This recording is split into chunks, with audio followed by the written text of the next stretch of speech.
الحمد لله رب العالمين والعاقبة للمتقين والصلاة والسلام على سيد الأنبياء والمرسلين وعلى آله وأصحابه أجمعين أما بعد أعوذ بالله من الشيطان الرجيم بسم الله الرحمن الرحيم ذلك الكتاب لا ريب فيه صدق الله العظيم وصدق رسوله النبي الكريم ان اللہ وملائکتہ یصلون علی النبی یا ایہا الذین آمنوا صلوا علیہ وسلموا تسلیما الصلاۃ والسلام علیک یا سیدی یا رسول اللہ وعلی آلک واصحابک یا سیدی یا حبیب اللہ اللہم صلی علی سیدنا ومولانا محمد معدن الجود والکرم وآلہ وصحبہ وبارک وسلم۔ تمام تعریفیں حمد و ثنا اللہ تعالیٰ جل مجدہ الکریم کے لیے اور ہر قسم کے درود و سلام نبی رحمت صلی اللہ تعالیٰ علیہ وسلم کی ذات والا صفات کے لیے حمد و صلات کے بعد، عزیز دوستو، قرآن مجید کی دو قسم کی ترتیبیں ہیں۔ ایک قرآن مجید کی ترتیب وہ ہے کہ جس ترتیب سے قرآن مجید نازل ہوا، اور ایک وہ ترتیب ہے جس ترتیب سے نبی کریم علیہ السلام نے، حضور کے صحابہ نے حضور کی تعلیمات کی روشنی میں قرآن پاک کو جمع فرمایا۔ ایک ترتیب نزولی کہلاتی ہے، ایک ترتیب توقیفی کہلاتی ہے، جس ترتیب سے اسے جمع کیا گیا۔ نزول کے اعتبار سے قرآن مجید کی سب سے پہلی سورہ مبارکہ سورہ اقرا ہے، اس کی ابتدائی آیات نازل ہوئیں، اور ترتیب کے لحاظ سے جو مصحف کے اندر قرآن پاک میں ترتیب ہے، اس لحاظ سے قرآن مجید کی پہلی سورہ کا نام سورہ فاتحہ ہے، اور نبی کریم علیہ السلام نے فرمایا یہ سورہ فاتحہ اتنی شاندار ہے کہ ایسے کلمات کسی اور امت کو نہیں ملے جیسے اللہ نے سورہ فاتحہ میں ہمیں عطا فرمائے ہیں۔ قرآن پاک میں دو قسم کی صورتیں، ایک تو یہ میں نے عرض کر دی اس کی ترتیب، اسی طرح دو قسم کی صورتیں، کچھ مکی صورتیں ہیں اور کچھ مدنی صورتیں ہیں۔ ہمارے طالب علم اکثر اسکولوں اور کالجوں میں یہ سمجھتے ہیں کہ جو مکے میں نازل ہوئی وہ مکی ہیں، جو مدینے میں نازل ہوئی وہ مدنی ہیں، حالانکہ ایسا نہیں ہے۔ جو ہجرت سے پہلے نازل ہوئی وہ مکی ہیں، اور جو ہجرت کے بعد نازل ہوئی وہ مدنی ہیں۔ وہ آیت اگر بدر میں بھی نازل ہو نا، کچھ قرآن مجید کی آیات مختلف مقامات پر بھی نازل ہوئی ہیں، مختلف مقامات پر۔ حضور بدر میں تھے تو وہاں بھی قرآن مجید نازل ہوا، نبی کریم علیہ الصلوۃ والسلام احد میں تھے تو وہاں بھی قرآن پاک نازل ہوا۔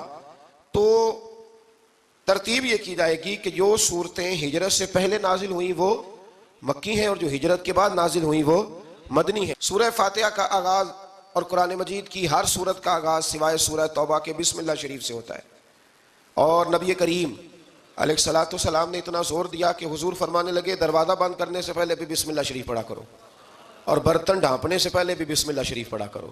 نبی پاک علیہ السلام نے ہر جائز اور مستحسن کام سے قبل بسم اللہ شریف پڑھنے کا حکم دیا۔ بسم اللہ کے مفاہیم کیا ہیں؟ فرمایا بسم اللہ الرحمن الرحیم، اللہ کے نام سے شروع جو بڑا ہی مہربان نہایت رحم کرنے والا ہے۔ باقی ترجمہ کرنے والوں نے کہا کہ شروع اللہ کے نام سے، تو اعلیٰ حضرت فرمانے لگے کہ پھر تو شروع سے ہو گیا، پھر تو شروع سے ہو گیا، تو حضور پھر کیا ترجمہ کریں؟ فرمانے لگے یہ ترجمہ نہ کرو کہ شروع اللہ کے نام سے، بلکہ ترجمہ یہ کرو کہ اللہ کے نام سے شروع۔ یہ دیکھیں نا، سوچ ہے نا بزرگوں کی، اللہ کے نام سے، تاکہ واقعی اللہ کے نام سے شروع ہو۔ پھر ارشاد فرمایا الحمدللہ رب العالمین، تمام تعریفیں اللہ کے لیے جو تمام جہانوں کو پالنے والا ہے۔ جب انسان کو تھوڑا سا ترجمہ آتا ہو نا، اس کی تھوڑی توجہ ہو، اسے نماز پڑھنے کا بھی بڑا ہی مزہ آتا ہے۔ نبی کریم علیہ السلام فرماتے ہیں، رب فرماتا ہے یہ سورہ فاتحہ میرے اور میرے بندے کے درمیان آدھی ہے، آدھی میری ہے آدھی میرے بندے کی ہے۔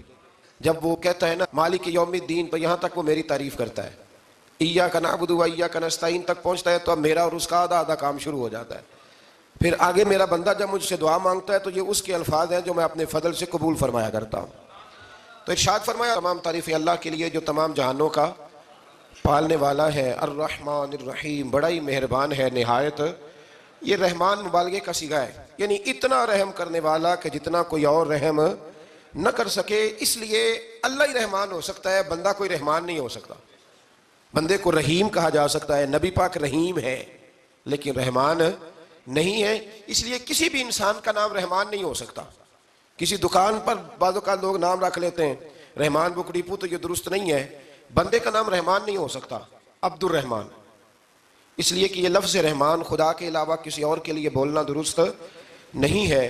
پھر ارشاد فرمایا مالک یوم الدین، اللہ مالک ہے قیامت کے دن کا۔ تو یا اللہ آج کے دن کا مالک بھی تو ہی ہے، آج جو یکم رمضان مبارک ہے تو اس دن کا مالک بھی اللہ ہی ہے۔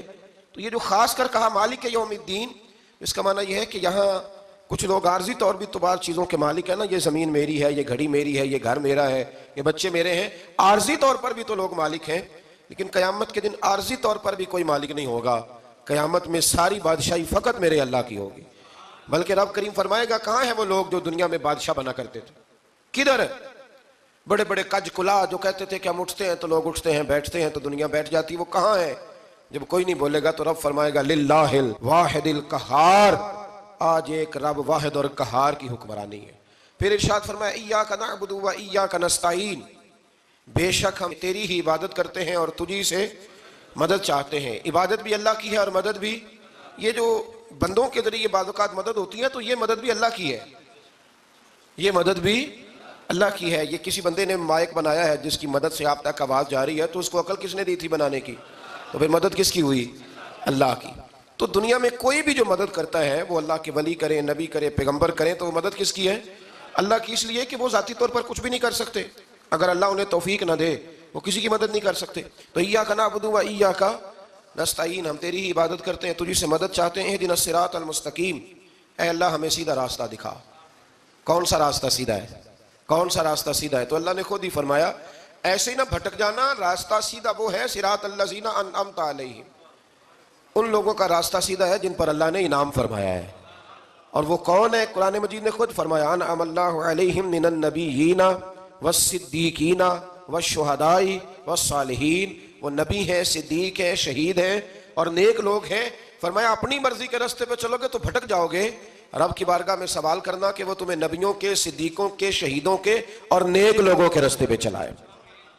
غیر المغضوب علیہم ولا الضالین، نہ ان لوگوں کے راستے پہ چلا جن پر تیرا غضب ہوا، اور نہ ان کے راستے پہ چلا جن پر تو ناراض ہوا، جنہیں تو نے گمراہ کیا، ان لوگوں کے راستے پہ نہ چلا، بلکہ ان لوگوں کے راستے پہ چلا جن پر تیرا انعام ہوا۔ یہ جو لوگ ہیں نا مغضوب علیہم ولا الضالین، ایک گروہ یہودیوں کا ہے اور ایک عیسائیوں کا ہے۔ کہا جا رہا ہے یا اللہ نہ یہودیوں کے راستے پہ چلا اور نہ عیسائیوں کے راستے پہ چلا، ہمیں تو ابوبکر صدیق کے راستے پہ چلا، ہمیں تو عمر فاروق کے راستے پہ چلا، عثمان غنی، مولا علی اور جناب ابو ہریرہ کے راستے پہ چلا۔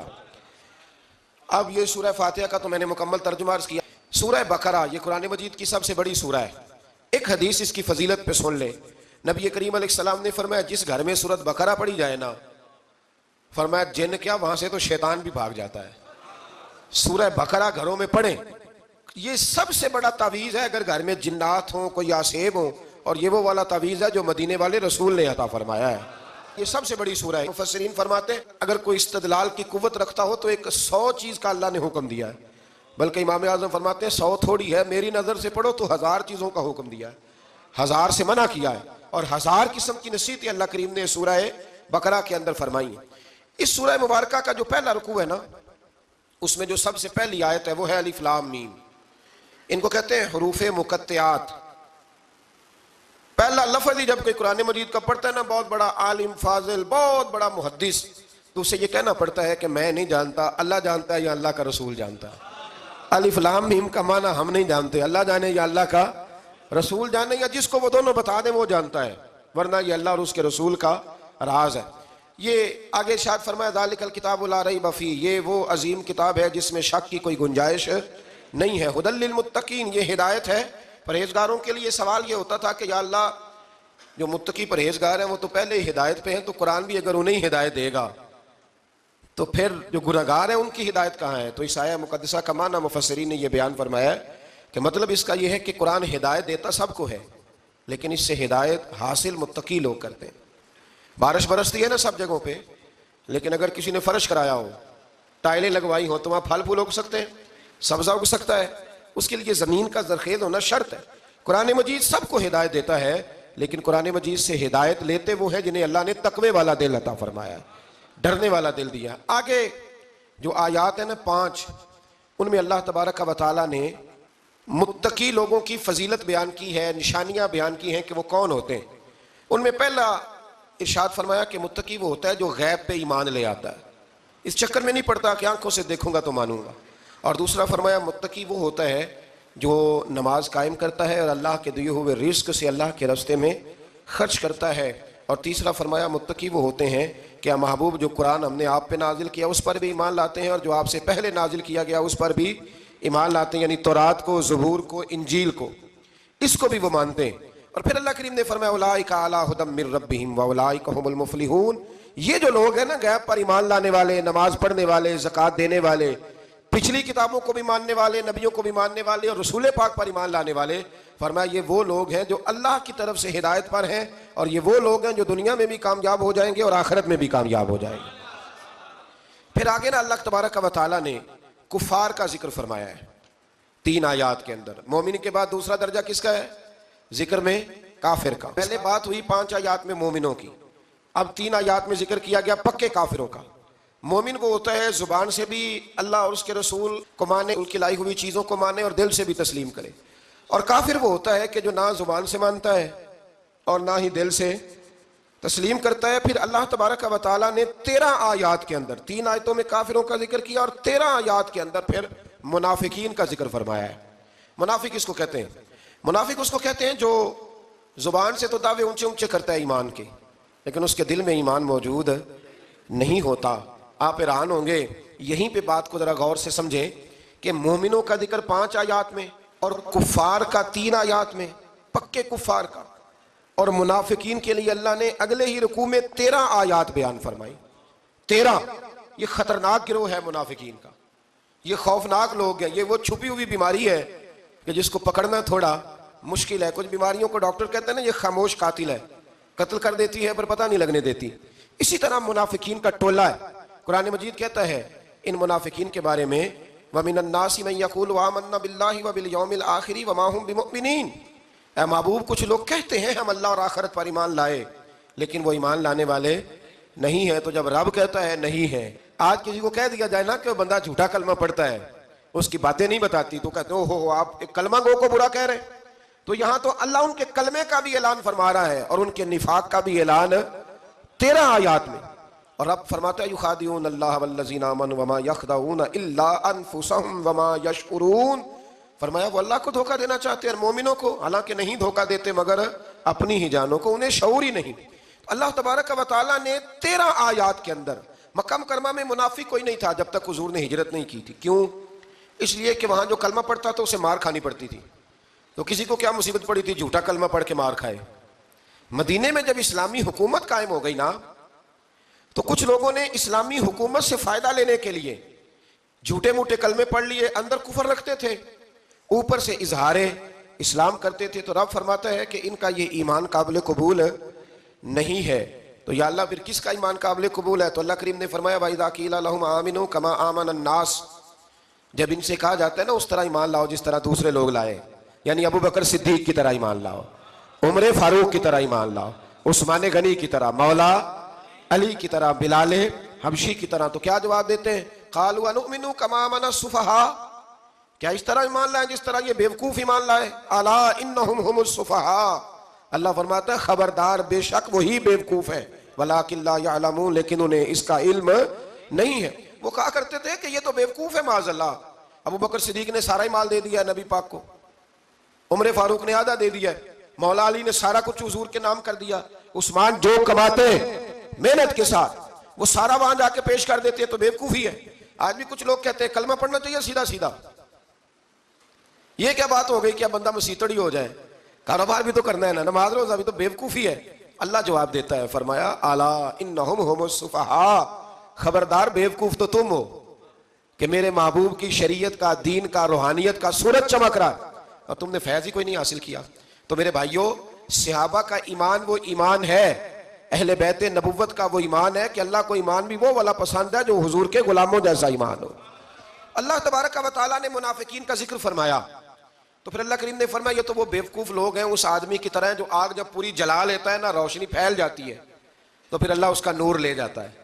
انہوں نے بھی چلاکیاں کر کے تھوڑا سا ماحول بنایا تھا، تو اللہ نے ان کے سارے پردے کھول دیے، ان کے پاس کچھ باقی بچا، ان کے پردے کھل گئے۔ رسول کریم علیہ السلام کی بارگاہ میں نا ایک دن ان منافقین نے شرارت کر دی، منافقین نے شرارت کیا کی؟ جب حضور صلی اللہ علیہ وسلم نے فرمایا نا پوچھو جو پوچھنا ہے، تو امام راضی کہتے ہیں یہ پیچھے نمازیں پڑھتے تھے، یہ 313 تھے حضور کے پیچھے. اگر مدینے میں رہ کے منافق ہو سکتے ہیں تو باقی ملکوں میں بھی تو ہو ہی سکتے ہیں نا جی. حضور کے پیچھے نمازیں پڑھتے تھے تو ایک دن کہنے لگے جی یہ کہتے ہیں جو مرضی پوچھو تو ہم پیچھے نمازیں پڑھتے ہیں، ہمارا انہیں پتہ نہیں. جب یہ اعتراض کیا نا حضور کے علم پر، آپ سمجھ لیں کہ حضور کے علم پر اعتراض کرنا طریقہ کس کا ہے؟ طریقہ کس کا ہے حضور کے علم مبارک پر اعتراض کرنا؟ کہنے لگے پیچھے نمازیں پڑھتے ہیں، انہیں پتہ ہی نہیں. جب یہ کہا تو اللہ کے رسول نے نا جمعے والا دن تھا، حضور نے فرمایا میرے علم پر اعتراض کرتے ہو؟ 70 بندے نام لے کر اور ولدیتیں لے کر، بلکہ بہت سارے ایسے تھے جنہیں کنفرم ہو گیا کہ ولدیت اصل میں ہے کیا، انہیں طے ہو گیا. حضور کے بے ادب کے لیے یہ طے کرنا بھی مشکل ہوتا ہے نا. طے ہو گیا کہ ولدیت ہے کیا. 70 بندے نام لے کے حضور نے مسجد نبی سے نکال دیے. فرمایا یا فلاں بن فلاں قم فخرج فإنک منافق، او فلاں کے بیٹے فلاں کھڑا ہو جا، نکل جا، تو منافق ہے. حضور نے 70 بندے نکال دیے. اب 70 بندے اکٹھے گلی میں نکلے تو رش تو پڑ جاتا ہے نا. حضرت عمر فاروق لیٹ ہو گئے، جمعے میں آ رہے تھے. ان کو جاتے ہوئے دیکھا تو عمر فاروق فرمانے لگے جمعہ ہو گیا ہے. بھائی 70 بندے نکل آئے باہر، جمعہ ہو گیا ہے. تو ایک منافق کہنے لگا تھا کہ نہیں حضور نے نکال دیا. تو عبداللہ بن ابی سلول جو ان کا سربراہ تھا نا، وہ کہنے لگا چپ کر. حضرت عمر سے کہنے لگا ہاں جی ہو گیا ہے. وہ بھی کہنے لگا تھا نہیں ہوا، ہمیں نکال دیا گیا. تو یہ سردار بولا، کہنے لگا ہو گیا ہو گیا. حضرت عمر کہنے لگا چلو جمعہ ہو گیا تو جا کے اندر حضور کی زیارت ہی کر لیتا ہوں، لیٹ تو ہو ہی گیا ہوں.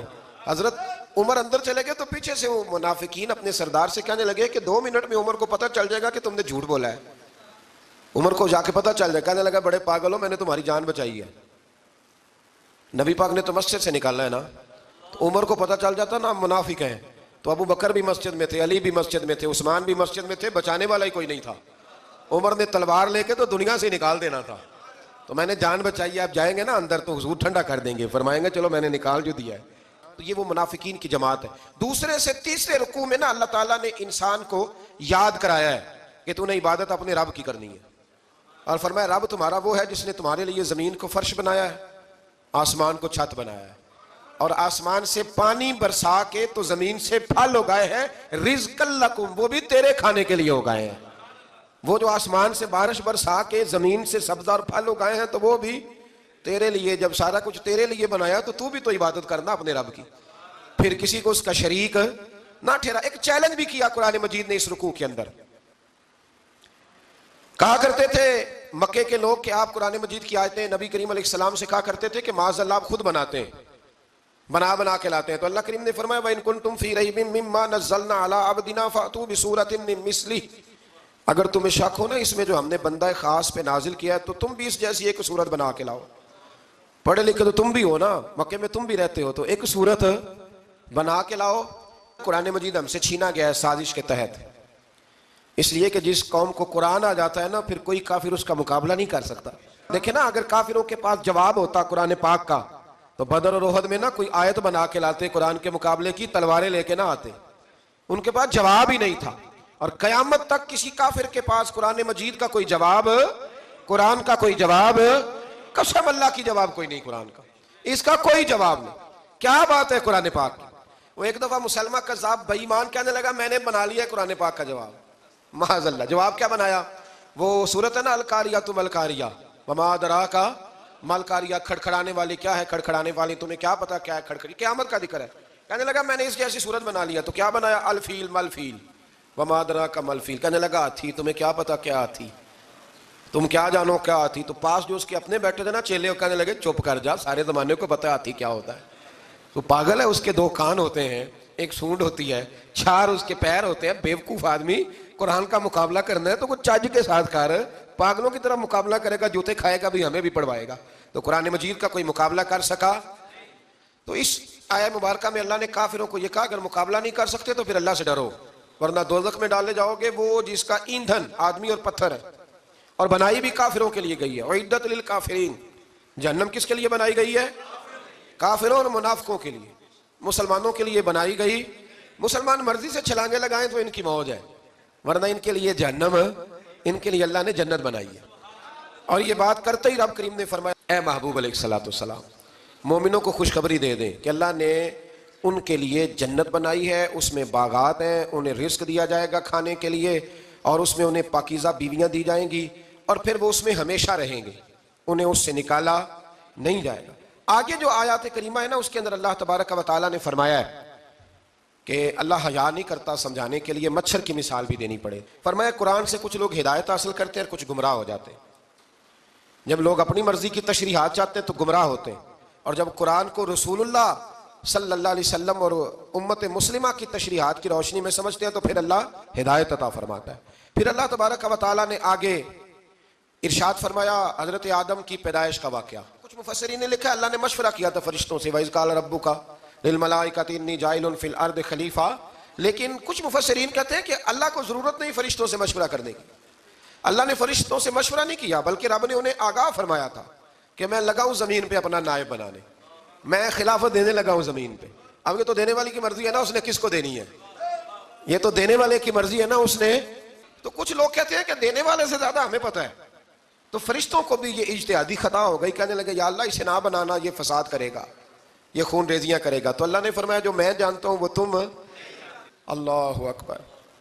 امام راضی فرماتے ہیں جب رمضان آتا ہے تو اللہ فرشتوں سے کہتا ہے ذرا یہ کھول کے دروازے دیکھو نا یہ زمین پہ کیا کر رہے ہیں، تم تو کہتے تھے فساد کریں گے اور یہ سارے تراویحیں پڑھ رہے ہیں، تم تو گویا کہتے تھے فساد کریں گے اور یہ تو دیکھو گویا رمضان کے روزے رکھ رہے ہیں، یہ تو میری یاد میں نکلے ہوئے ہیں، تم کچھ کہتے تھے اور دیکھو میں نے تمہیں کہا تھا نا جو میں جانتا ہوں وہ تم۔ اللہ نے پھر حضرت آدم علیہ السلام کو تمام زمانے کے علوم عطا کیے، علم سکھا لیا، تو فرشتوں سے کہا تم بھی ان چیزوں کے نام بتاؤ، تو وہ بتا سکے نہیں۔ اللہ نے فرمایا اب اس طرح کرو آدم کو سجدہ کرو، سب نے سجدہ کیا سوائے، وہ کہنے لگا یا اللہ صرف تجھے ہی کرنا ہے، کرنا بھی صرف اللہ کو چاہیے، پر رب کے آگے بھی جھکنا چاہیے، اور جس کے سامنے رب جھکائے نا وہاں بھی۔ اور یہ جو عاجزی ہے نا، یہ جو جھکنا ہے یہ علم کے آگے ہے۔ ہماری مصیبت یہ ہے کہ ہم علم کے آگے بھی گردن جھکانے کو تیار نہیں ہوتے، وہاں بھی ہم خود عالم فاضل بن جاتے ہیں۔ تو فرمایا کہ سب سے کہا سجدہ کرو، سب نے سجدہ کیا سوائے ابلیس کے، تو پھر ہوا کیا وَكَانَ مِنَ الْكَافِرِينَ، وہ کافروں میں سے ہو گیا۔ پھر اللہ نے حضرت آدم کو اور جناب حوا کو نا مقام دے دیا جنت میں رہنے کے لیے، اور کہا سارا کچھ کھانا، درخت کے قریب نہ جانا۔ ابھی آپ کسی سے کہہ دیں تھوڑا سا کہ پیچھے نہ دیکھنا، یعنی اگر میری سمجھ لیں ادب کی وجہ سے کوئی 1.5-2 منٹ یا 6 منٹ نہیں بھی نہ دیکھے گا تو سوچے گا ضرور کہ پتہ نہیں اب پیچھے کیا ہے، مصیبت کیا ہے۔ یعنی آپ کہہ کے دیکھ لیں کسی کو، پیچھے نہ دیکھنا، فطرت ہے نا انسان کی، وہ جستجو کرتا ہے، کہا اس درخت کے پاس نہ جانا۔ تو حضرت حوا سلام اللہ علیہ کہتے ہیں دل میں خیال رہتا تھا کہ آخر ہے کیا درخت کے پاس۔ یہی انسان کا عقیدہ توحید ہے کہ جہاں سے رب منع کر دے وہاں وہ منع ہو جائے، اور یہ ان کی خطا نہیں تھی، یہ اللہ کی حکمت تھی، چونکہ رب نے تو پہلے کہہ دیا تھا بنایا ہی زمین کے لیے، تو یہ تو سارا کچھ ہونا تھا تو زمین پہ آنا تھا نا۔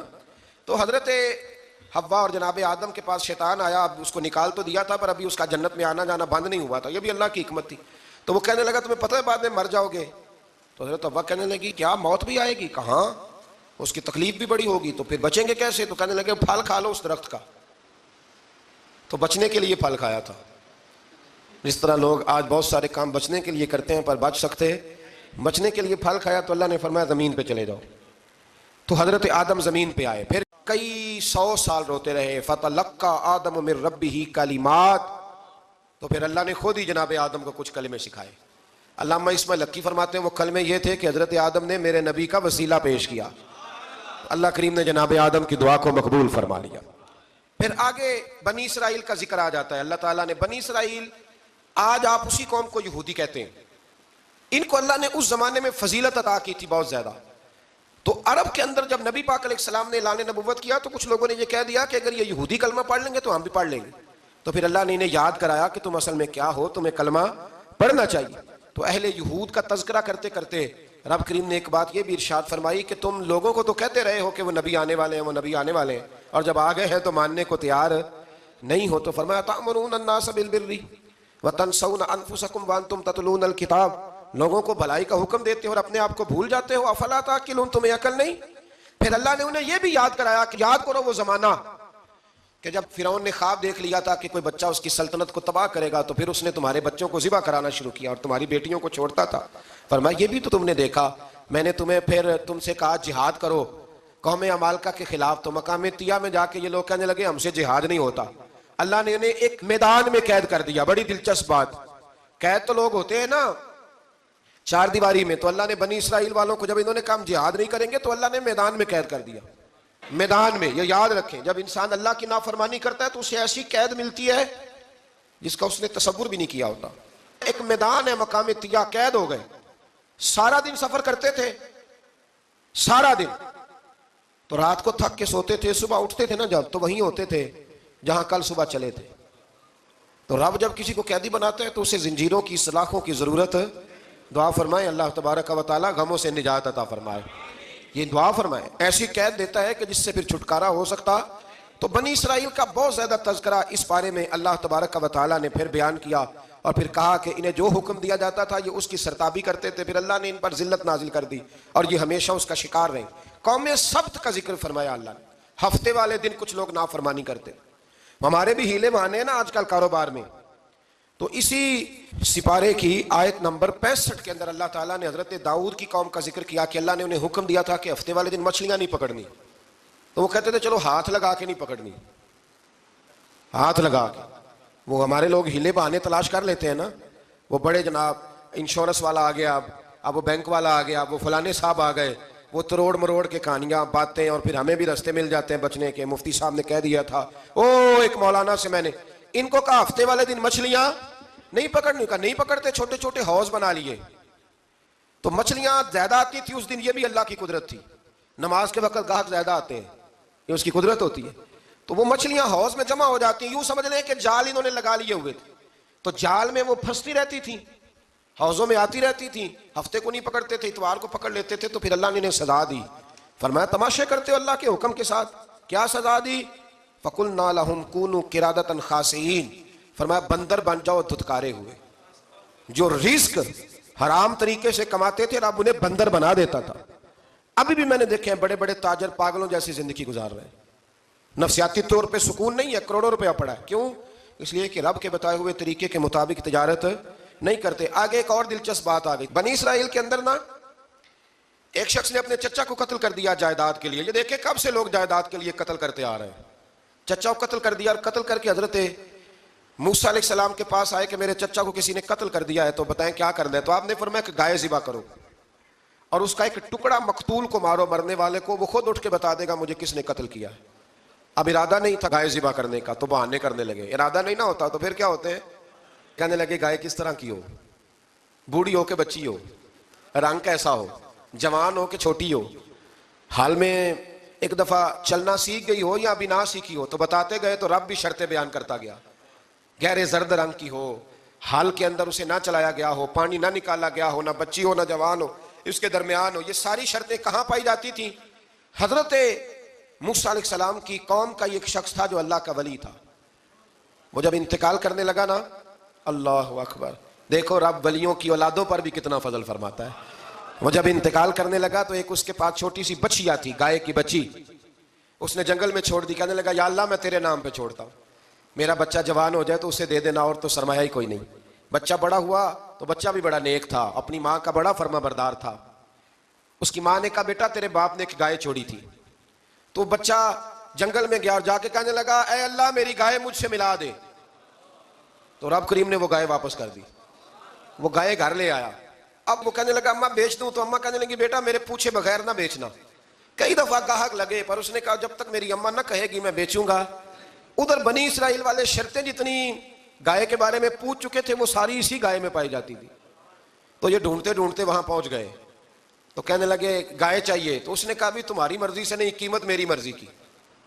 ایک مفسر نے تو یہاں تک لکھا ہے کہ اس نے کہا گائے ذبح کر کے نا, تو جتنا گائے کے اندر گوشت ہوگا نا اتنا ہی کھال کے اندر تو مجھے مال بھر کے دو گے, اتنے ہی سکے بھر کے دو گے, اتنی اشرفیاں بھر کے دو گے, تو پھر تمہیں گائے دوں گا. تو پھر یہ گائے انہیں ملی اور یہ گائے لے کر کے آئے. زیادہ سوالات نہ کرتے تو زیادہ الجھتے نہ.